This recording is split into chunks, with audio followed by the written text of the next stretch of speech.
Good afternoon. My name is Jenny, and I will be your conference operator today. At this time, I would like to welcome everyone to the ThredUp fourth quarter 2023 earnings conference call. All lines have been placed on mute to prevent any background noise. After the speaker's remarks, there will be a question-and-answer session. If you would like to ask a question during this time, simply press star, then the number 1 on your telephone keypad. If you would like to withdraw your question, please press star, then the number 2. Thank you. I would now like to hand the conference over to Lauren Frage, Head of Investor Relations. Please go ahead. Good afternoon, and thank you for joining us on today's conference call to discuss ThredUp's fourth quarter and full year 2023 financial results. With me are James Reinhart, ThredUp CEO and co-founder, and Sean Sobers, CFO. We posted our press release and supplemental financial information on our investor relations website at ir.thredup.com. This call is being webcast on our IR website, and a replay of this call will be available shortly. Before we begin, I'd like to remind you that we will make forward-looking statements during the course of this call, including, but not limited to, statements regarding our earnings guidance for the first fiscal quarter and full year of 2024, future financial performance, including our goal of reaching adjusted EBITDA break-even on a consolidated annual basis, our expectations for capital expenditures and other developments in our business in the U.S. and Europe, market demand, growth prospects, business strategies and plans, and our ability to cost-effectively attract new buyers. Words such as anticipate, believe, estimate, and expect, as well as similar expressions, are intended to identify forward-looking statements. These forward-looking statements are not guarantees of future performance, involve known and unknown risks and uncertainties, including our ability to effectively deploy new and evolving technologies such as artificial intelligence and machine learning in our offerings, and the effects of inflation, increased interest rates, changing consumer habits, climate change, and general global economic uncertainty. Our actual results could differ materially from any projections of future performance or results expressed or implied by such forward-looking statements. You can find more information about these risks, uncertainties, and other factors that could affect our operating results in our SEC filings, earnings press release, and supplemental information posted on our IR website. Any forward-looking statements that we make on this call are based on assumptions as of today, and we undertake no obligation to update these statements as a result of new information or future events. In addition, during the call, we will present certain non-GAAP financial measures. These non-GAAP financial measures should be considered in addition to, not as a substitute for or in isolation from, GAAP measures. You can find additional disclosures regarding these non-GAAP measures, including reconciliations with comparable GAAP measures, in our earnings press release and supplemental information posted on our IR website.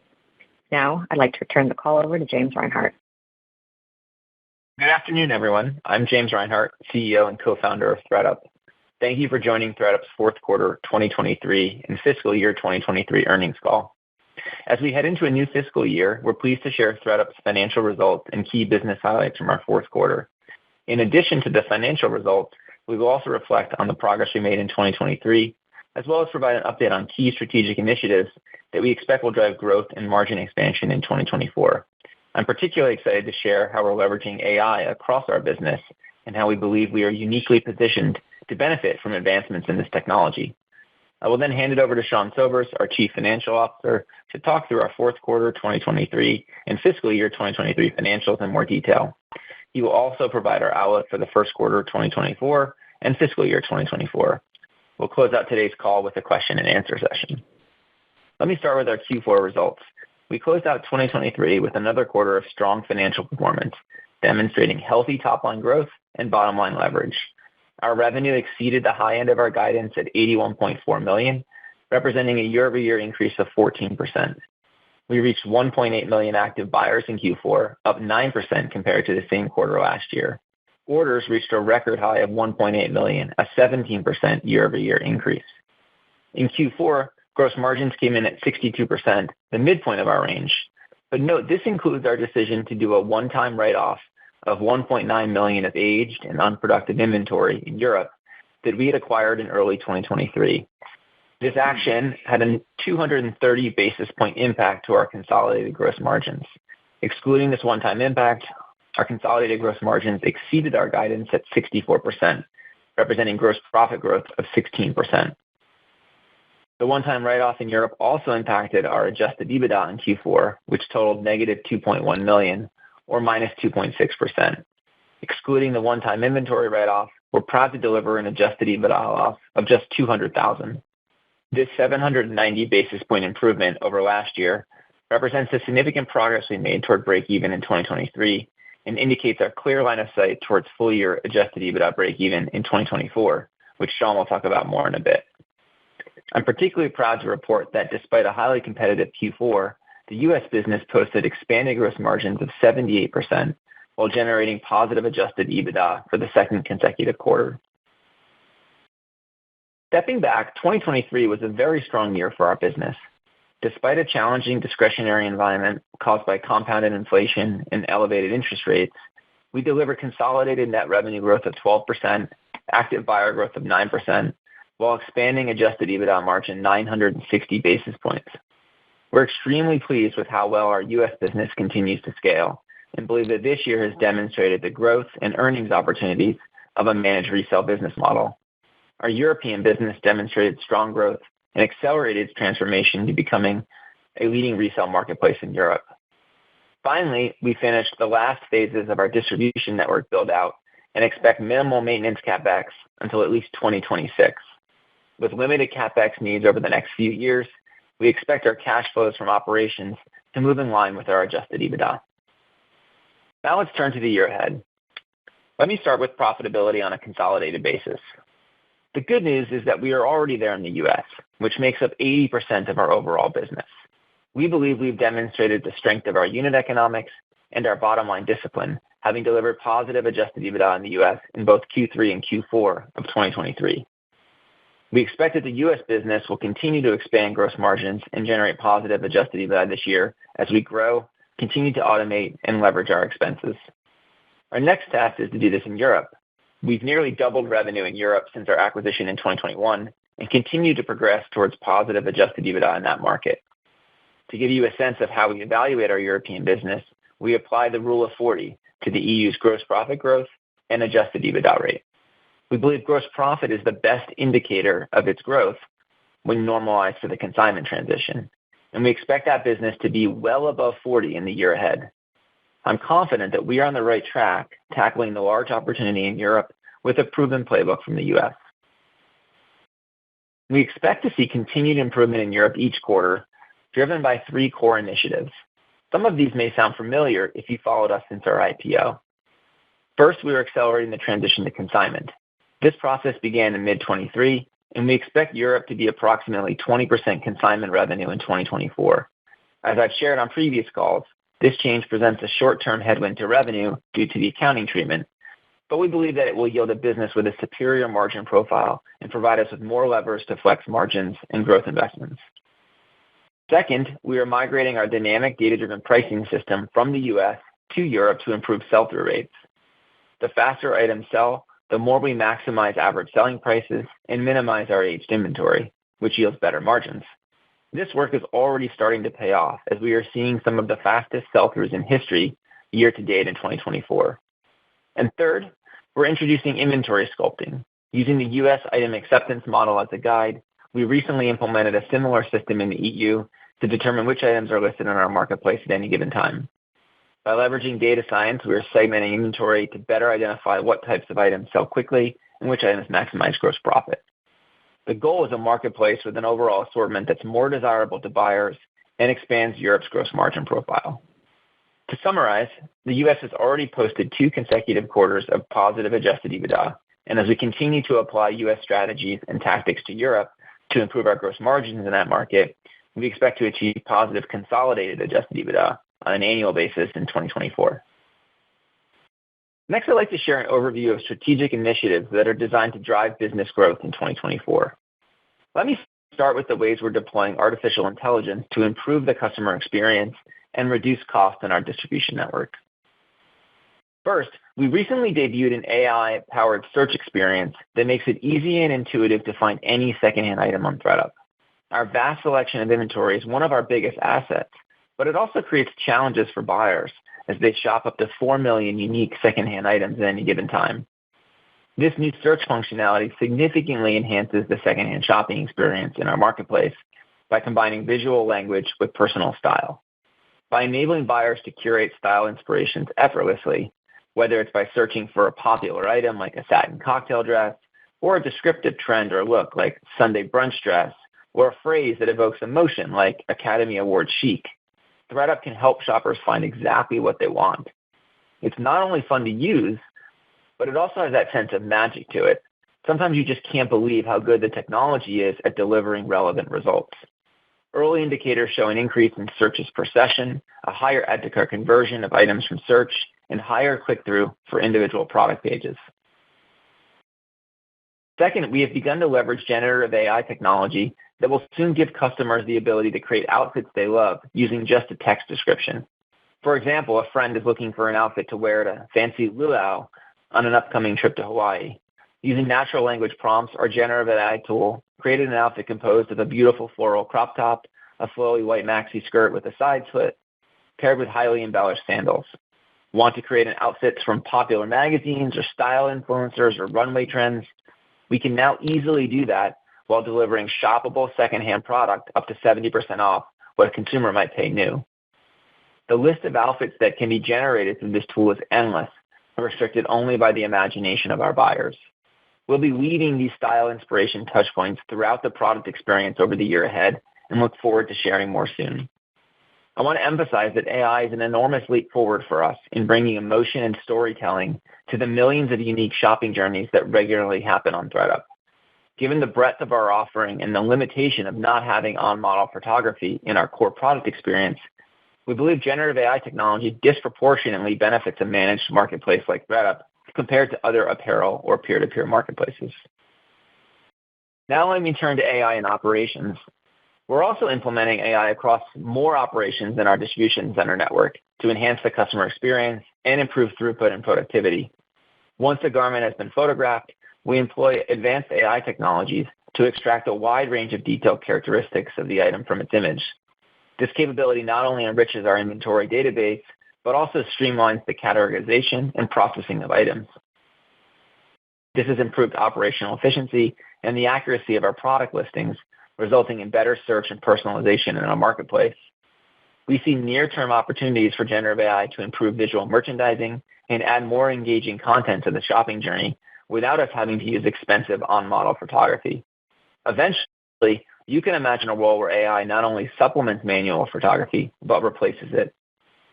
These AI-driven initiatives have enabled us to set new standards for efficiency and accuracy and are paving the way for continuous innovation and potential margin expansion. So much of what we believe we could achieve over the next few years through our own software and industrial engineering development has now become readily available, and it's cheaper and faster than we imagined. Beyond AI, we're seeing continued improvements across a number of areas. For example, our Delivery Promise and Thrift Promise initiatives, which aim to deliver purchase to doorstep shipping in 4 days or less and do right by the customer with every order, continue to make progress. Orders delivered within this time frame have increased more than 150% year over year in the quarter to date. Our return rate decreased by 700 basis points in Q4 compared to the same quarter last year. We've also put a renewed focus on our loyalty program as a way to reduce broad-based promotions, and we expect to see continued benefits as we invest in customer retention efforts with more attractive rewards.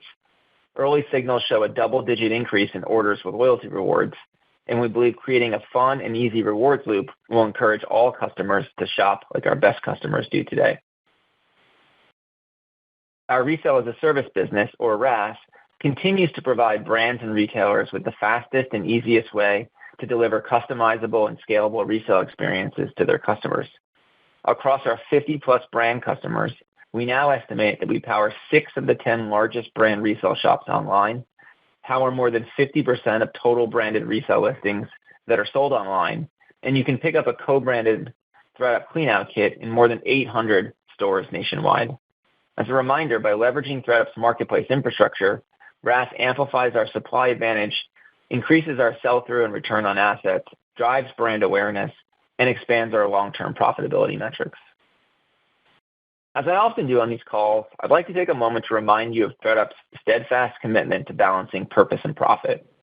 Our mission of inspiring the world to think secondhand first remains the cornerstone of our strategy.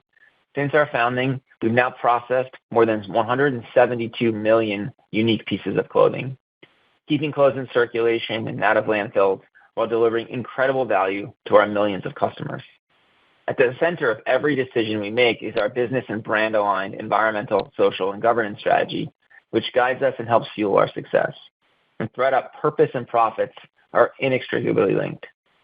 We were recently named a winner in Good Housekeeping's 2024 Sustainable Innovation Awards, which recognize products and services that have embraced a people, purpose, and planet approach to sustainability. As we head into another year, I'm excited about our path forward and the impact we'll make globally on our people, our communities, and the planet. With that, I will now turn it over to Sean to go through our financial results and guidance in more detail. Thanks, James. I'll begin with an overview of our results and follow up with guidance for the first quarter and the full year. I will discuss non-GAAP results throughout my remarks.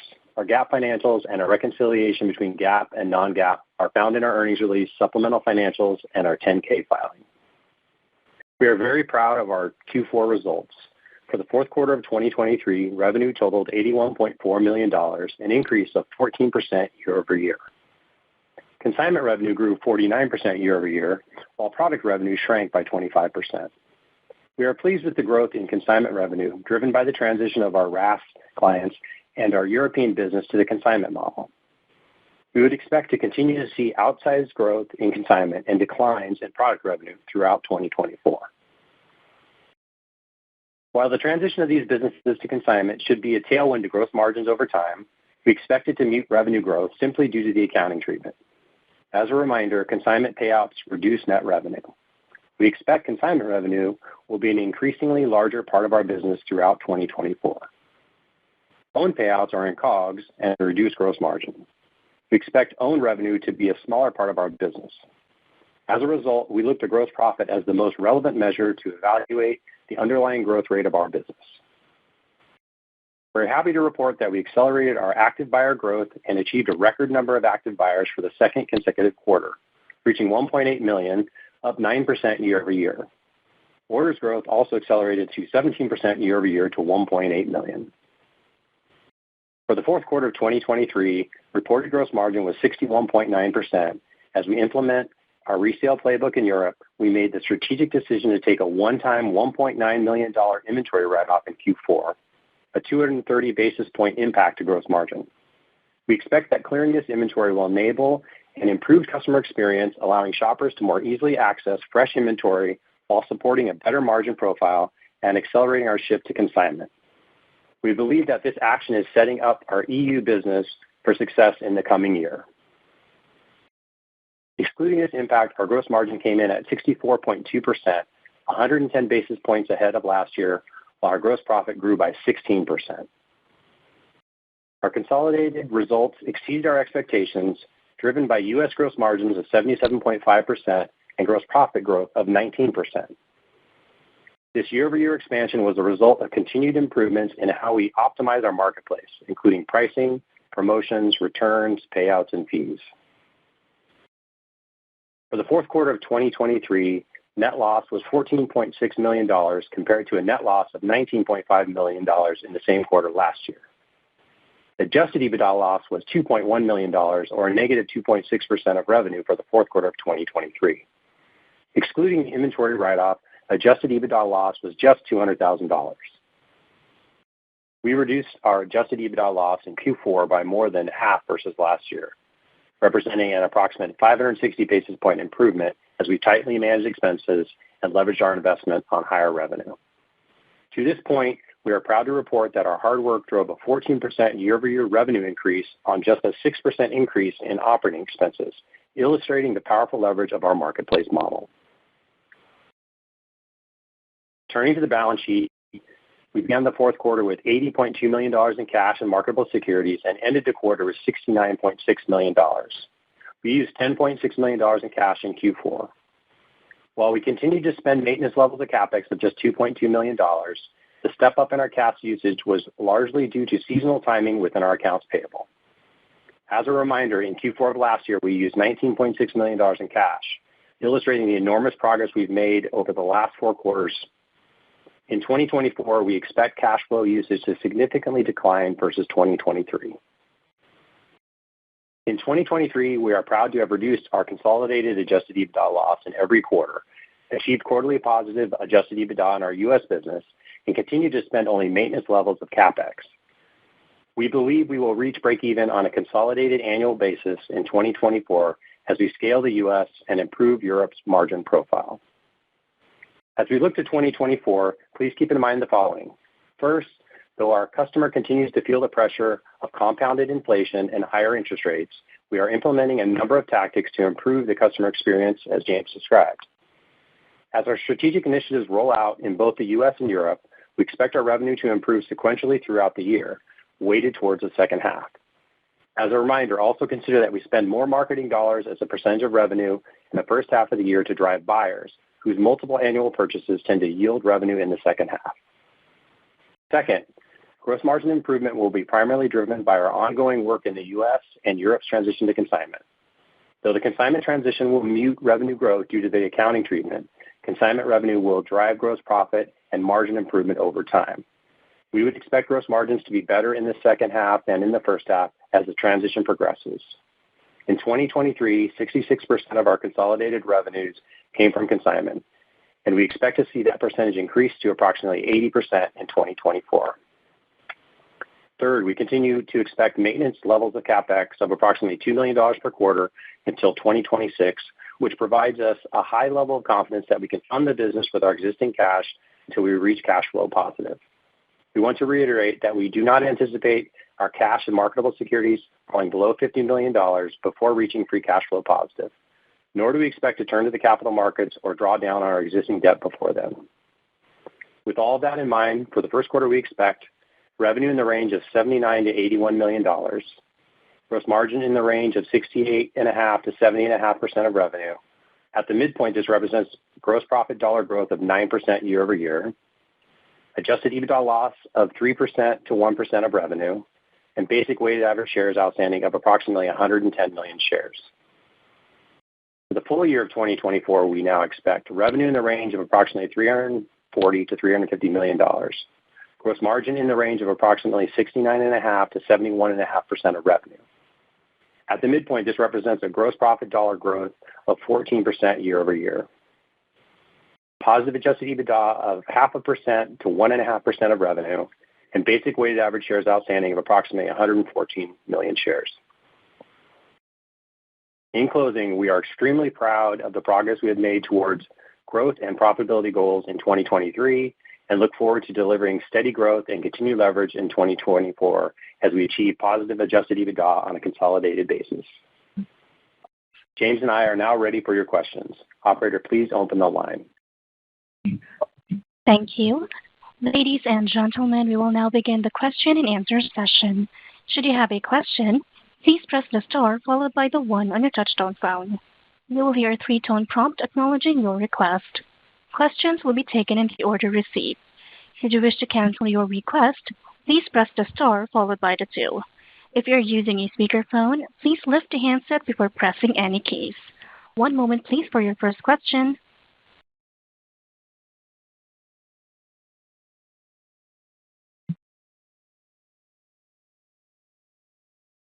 Your first question is from Ike Boruchow from Wells Fargo. Please ask your question. Hey guys. Good afternoon. I guess 2 from me, maybe 1 for James, 1 for Sean. On the active buyer growth, so James, you guys have kind of reinflected that. You're back to growth. Good to see. So maybe just can you give us a little bit more details of what exactly you guys have done to kind of get you guys back in good shape there? And then just second follow-up for Sean or James, but it's just on the consignment mix, because it's having such a big impact on the margins in the model. Can you just be a little bit more specific of what you expect based on your Q1 and fiscal year guide, what you expect consignment to be as a % of revenue? That way we can kind of just build it from Q1 kind of through Q4 as the transition is taking place. Sure. Hey, yeah, on the first one, I think over the last couple of quarters, we really reoriented the customer acquisition strategy to focus on, a slightly more premium customer, a customer who we thought, would we had the right inventory mix for, and I think you're just starting to see that strategy pay off, and that's driven the active buyer growth. And we expect that to continue into 2024. The sort of refocus on the customer, real focus on retention and loyalty has driven the upside. And so we feel very good about that return to growth and really how that compounds as we move through 2024. I'll let Sean talk a little bit about the consignment piece. Yeah, Ike, on consignment for Q1, think of it about mid-70s as a total percentage of revenue, and that will grow throughout the year to be about 80% for the full year. Perfect. Thank you, guys.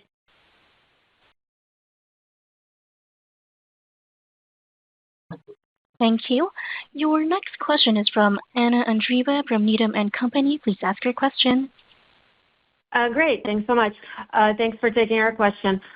Two quick ones from us. So on the product revenue side of things, down 25%, was that what you guys expected for the quarter, just given the shift to consignment? And can you also, secondly, talk about what you're seeing with the underlying demand in Europe? I remember you had talked about sluggishness as the quarter unfolded. Just curious if the trend got better and if you're seeing anything differently quarter to date. Thanks, guys. Yeah, from a product revenue perspective, that is what we forecasted and what expected. So nothing new or surprising for us on that side.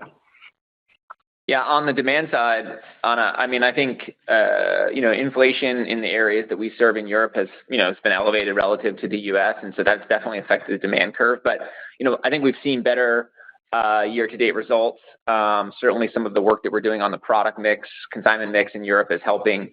And so we think the selection that we have in Europe is better, and I think customers are seeing that. So we feel pretty good about where the demand curve is in Europe, and the guidance for the year reflects that. Awesome. Thanks so much. Best of luck. Thank you. Your next question is from Tom Nikic from Wedbush. Please ask your question. Hey, thanks for taking my question. Just wanted to ask about the write-off of inventory in Europe. I guess obviously that's something that you'd like to avoid, generally speaking. I guess kind of have you sort of made any changes besides the kind of consignment mix shift that you're trying to do, but like any kind of changes in the way you take in product in Europe to kind of ensure that you kind of are bringing in higher quality inventory and higher quality products so that you don't kind of see a situation like this again? Yeah. Hey, Tom. Yeah, I mean, I think all through last year we had been making improvements to what that mix looks like, laying the foundations for consignment. But a lot of the product that we wrote down was stuff where we were in negotiations to buy that product well over a year ago, right? And the market has changed. Our approach to the business had changed, and so ultimately it was about what's the best way to serve the customer, on a go-forward basis. And we found that product, over a year old, was crowding out, frankly, some of the best stuff in the browsing experience. And so for us, it was, hey, we're full speed ahead on the consignment transition. We feel very good about the strategy in place to get that done. And let's not have any of that sort of legacy product holding us back, whether that's in our facility, in the browsing and search experience, or even just kind of like having to move it around. And so it's definitely not something we anticipate doing again, but we thought it's the best thing for the customer as we move forward. Understood. And if I could ask one more, just want to ask about marketing. So, marketing obviously was kind of down in Q4. It was at its lowest level really since 2020. I guess how do we kind of think about I guess the reinvestment in marketing going forward and helping to drive the top line, drive better performance in Europe, et cetera? Yeah, I mean, I think, Tom, the marketing is always lower in Q4, and so that's typically our playbook. I think this Q4, even in particular, we expected it to be a competitive holiday season. We expected consumers to feel squeezed around how to spend those discretionary dollars, and so I think we thought it was even smarter to push some of that spend in Q4 into Q1, where we thought it would be more productive. And I think that's what we're seeing. And so I think it fits our seasonal pattern. But our expectation is to continue to drive top line through marketing spend. But at the same time, moving slowly towards our long-term targets that we set at the IPO. And, we're sort of on that glide path as we think about 2024. Great. Thanks very much for taking my questions, and best of luck this year. Thanks. Thank you. Your next question is from Edward Yruma from Piper Sandler. Please ask your question. Hey, good afternoon. Thanks for taking the question. Two from me. I guess first, some very constructive comments around Gen AI. Curious kind of what the cost structure for that looks like and kind of what the uptake has been thus far. And then second, I know you guys have complained a little bit about the inventory situation in First Price. Obviously, results got better in the fourth quarter. Are you sort of seeing some of that industry inventory normalize, and do you think it's kind of allowing some of your price gaps to better show? Thank you. Yeah, hey, Ed, let me just hit the second one first. Yes, I mean, we're definitely seeing the inventory levels across sort of our competitive set normalize. And so I think that actually, really sets up our value proposition to perform well as we get into 2024. I would say the only counterpoint to that is, as you have, seen, mentioned, talked about, right, there is sort of, still a squeeze on the discretionary dollar. And so, I think as that maybe eases throughout the year, combined with leaner inventories, I think, ThredUp is positioned very well for that. But we certainly see a better competitive environment for our product. On the Gen AI stuff, similar to my prepared remarks, I remain very bullish on its ability to improve our business really disproportionately compared to others. Given the long tail of product, the constantly changing nature of our product, we really rely on sort of the dynamic nature of the technology to do a lot of work that would otherwise be done by inferior algorithms. So I'm very bullish on its ability to delight the customer on the front end. And I think we're working on a number of things that will start to materialize this year that I think will really change, how consumers shop resale. And so I'm very excited about that. And then the last part would be on the operations side is, we've been employing AI in a number of ways in our DCs for years. But I think just in the last 12 months, you've seen this step function change in what the technology can do. And I think it has real implications for how productive our operations can be. And what the margin profile can ultimately look like. So you can probably tell from my voice, I'm quite bullish on it, and I think we're uniquely positioned to benefit from it. Great, thank you.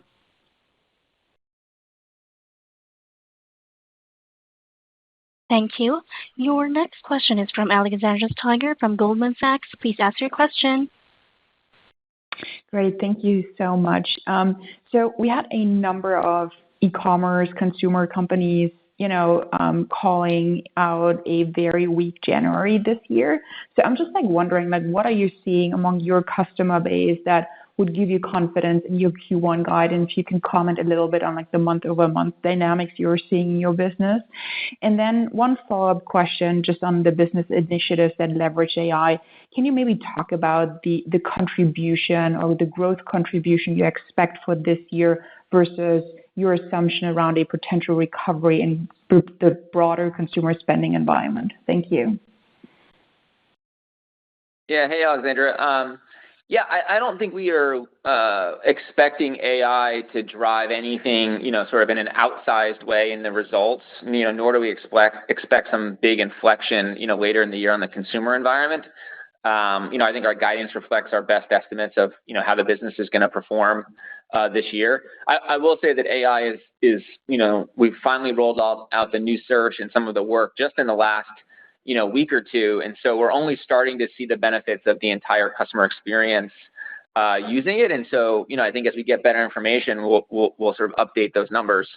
As for Q1 and what other companies have said, I don't think Q1 is noticeably weaker than we expected. I mean, I think our business tends to receive the hangover from Q4, Christmas, New Year's, holiday period, gift giving. And so we see some of that normally in January. And I think, I don't think it's been an exceptional consumer environment, but I I wouldn't characterize it as sort of, dark or draconian. So, but I think we expect the consumer to be challenged, this year. And so I think that's where we feel good about our active buyer growth and our gross profit growth in an environment like this one, while we drive to positive EBITDA. Thank you. Thank you. Once again, should you have a question, please press star one. Your next question is from Dana Telsey from Telsey Group. Please ask your question.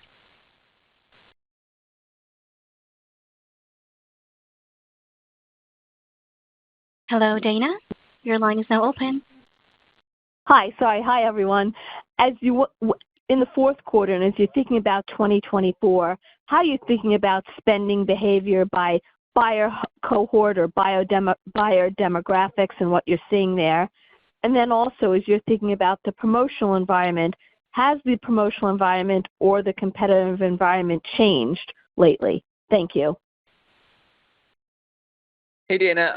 On the buyer spend, we continue to see very strong, revenue per buyer, metrics. They were, they were all-time highs, in 23, and we expect them to continue to be strong. So I think our ability to drive share of wallet, revenue per buyer growth, I think it continues to be, we feel very good about. I think as far as the sort of nuance in the consumer, environment, I don't think there's any sector in the consumer world that's immune to the sort of effects of compounded inflation and interest rates. Whether you're a wealthier consumer who's dealing with higher borrowing costs, or a more budget consumer that's dealing with food inflation. I think it's kind of hitting everyone. And again, I think, part of why we feel good about where we're headed in 24 is despite that environment, still being able to grow, the underlying growth rate to be in the teens, as well as, 600 bips of margin expansion. It feels like a really, great place for our business to live in 24, given the environment. And as on the promotional side, as I said earlier with Ed, I do think that the environment has gotten better, but I still think you may have a positive tailwind from the promotional environment, with a bit of a headwind in the consumer discretionary world. And so I think, net of it, those probably cancel each other out. Got it. And then in Europe, as the shift to consignment in Europe, any differences that you're noticing or insights taking away that would make it accelerate or be faster or slower than what you may have originally expected? I think that the consumer, the seller in the countries that we operate in Europe, I think has been looking for a scaled, convenient solution like this for some time. And so I think the customer reception has been positive, but it is a transformation, of the business and how shoppers are browsing and, the number of items that they're buying in their orders. But so far, as we said, sell-through rates have been strong. And I think consumers are really liking that fresh product, differentiated product, say to the owned business that we'd had, more of earlier in the year. Thank you.